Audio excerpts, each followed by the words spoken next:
Alrighty, we have quite the update on Minebuster. So they have started to take apart a lot more of the Helix, as well as the last airtime hill, the second half of that airtime hill leading into the Helix. So it does look like they've started to take apart the actual tunnel itself, but I don't know if they're just doing that to get easier access.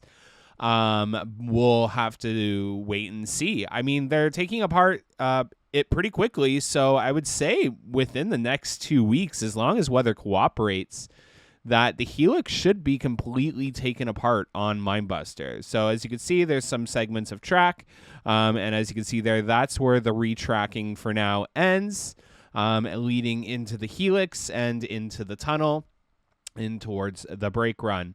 So definitely going to be a lot of work, and they are 100% going to be fighting time, especially since apparently this is supposed to be a really bad winter, knock on wood. But they have started early, and they are making really good progress, so I'm very excited. And this is their second go at things, so definitely have learned a lot of things.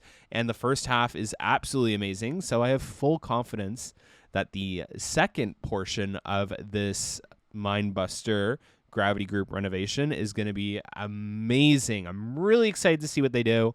I'm curious to see what kind of banking they apply to the Helix. And and just how much is going to take place. Like, this is a pretty big project in itself, the Helix. So I can totally see them just stopping after the Helix and it being a 3-year project.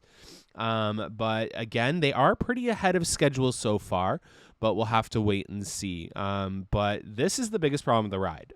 Other than that airtime hill there, it does provide a little bit of some discomfort. So it sucks that they just didn't do that whole airtime hill, because that actually would have fixed the whole ride. But on top of that, they have to fix that zombie track problem that they currently have going on with the trains and the wheel gap, because there's like 3 versions of Minebuster now in terms of retracking. So that's what I'm really looking forward to in terms of Minebuster being completed. But outside of this, as you can see in the tunnel, they have removed some track in there, and there are some side panel piecings to that tunnel taken apart. Again, I know I sound sick. I'm sorry. I'm slowly getting better. There is some control points on the catwalk, so I thought that was really interesting. But if you look closely, you can see some of those control points on the actual catwalk right there for Minebuster. So again, really telling about those control points and what they're used for. Again, just making sure that the project is exactly as it is in the system, and all shaping, angling, and locations of like footings and all that on a construction project is exactly as it is in the plan. So very telling about where you see these control points pop up. And for the other work going on in the park, you're definitely going to want to go check out our Patreon. So if you want to see the other work that is currently going on over at Kingswood, Flight Deck, and Whitewater Canyon, you're going to want to join us on Patreon. We are unfortunately only able to talk about Minebuster on this channel.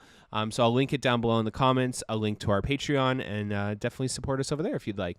So that's all I have for Minebuster. Obviously, the removing of track is going to continue over the week, and very excited to see what she looks like come next week. And very excited to see those track segments arrive and Minebuster take shape, and obviously getting on Minebuster next season. And I know a lot of people have been talking about the delay with Minebuster not opening on time. Remember, they had about a 3-week delay. It was not the construction company's fault. So without that delay, I believe Minebuster would have opened on time. All right, have a good one, guys. Bye.